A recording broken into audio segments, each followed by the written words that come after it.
Legendary's Godzilla King of the Monsters is right around the corner, and to commemorate its release, I decided to review Steve Miner's unproduced American Godzilla film. For the record, this review will cover the revised first draft. In 1983, Steve Miner, the director of Friday the 13th Part 2 and 3, got the rights from Toho to develop an American-produced Godzilla film. Miner hired William Stout to design the new Godzilla, as well as create concept art and storyboards, and hired Fred Dekker to write the script. The project was shopped to nearly every studio in Hollywood, and Miner almost got Warner Brothers to produce it. Unfortunately, 1980s Hollywood just wasn't ready for Godzilla.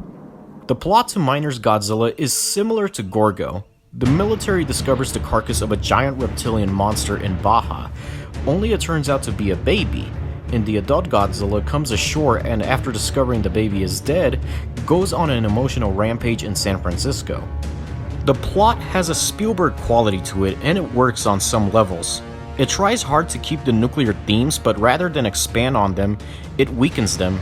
The nuclear themes are only there to explain Godzilla's origins. It tries to tie into the Cold War, but it does nothing special with it other than to provide a Soviet villain. Dekker was not a fan of Godzilla, and tried to write the script as something that would be interesting even if Godzilla wasn't in it. Because of this, the film feels like a hybrid of Godzilla and James Bond, which is actually pretty cool. Dekker tries hard to give all the characters substance, but most are either plot devices or obligatory characters. Daxton is the film's leading man, but he adds little to the plot and comes off as a generic action hero. He's going through a rough separation with his wife Leslie, who is a useless character by the way, and is stuck babysitting his son Kevin, who's kind of annoying because he's written as this child who's too mature for his age based on his dialogue, similar to Rory from the recent Predator film. The reporter Dana Cryer only serves as a plot device to connect the trilobite to Godzilla. Her love interest switches between Tony, the sailor who found the trilobite, and Dr. Balinger, the film's second leading man. Tony is also just a plot device to give Dana the trilobite and to conveniently fly Dana and Dr. Balinger out to sea where they first encounter the adult Godzilla. Kruschov is the generic Soviet villain you typically find in most American 80s films. He has a history with Daxton and is trying to recover these Dragon missiles from the Americans, so what does he do? He kidnaps Kevin to force Daxton to hand over the missiles and is killed by Godzilla's atomic breath. This is about as much Khrushchev contributes to the plot. There's a second villain called McDermott who's also useless. He first encounters Godzilla on Oto Island and chooses to keep this secret, thinking that Godzilla is a Soviet weapon. He's just an asshole character type written to give Daxton and Dr. Balinger trouble. If you write McDermott out of the film, not much would be affected. The only interesting character I found was Dr. Balinger.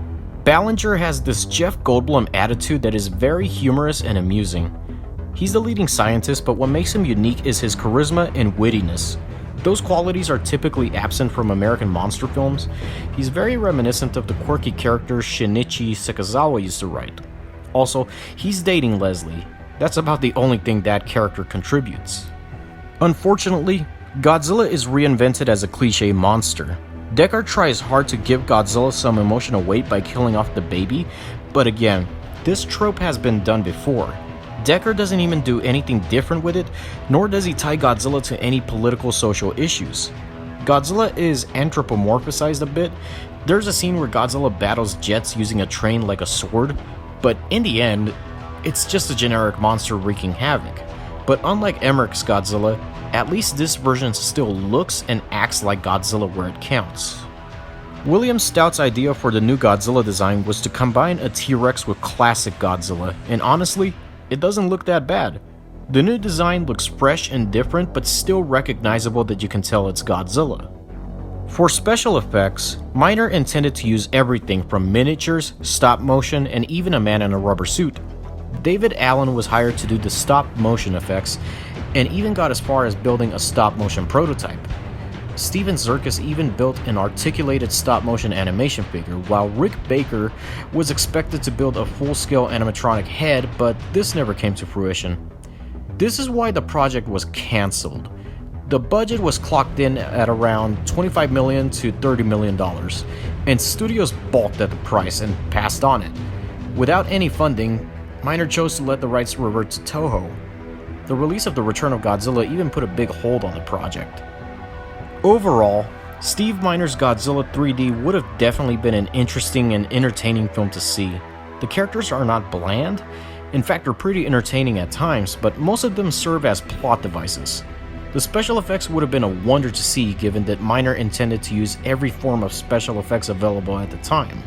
But to be honest, this film would have flopped at the box office. Even Godzilla 1985 only grossed $4 million against a $2 million budget, so it was very unlikely a Hollywood-produced Godzilla film would have stood a chance in the 80s, but as a Godzilla fan, I wish this film would have been made. Despite its flaws, it's a pretty entertaining monster film. Had this film been produced and flopped, it would have likely became a cult classic like many 80s genre films at the time, and the Godzilla franchise would have likely been different in America. I award Godzilla King of the Monsters in 3D 2.5 stars out of 4.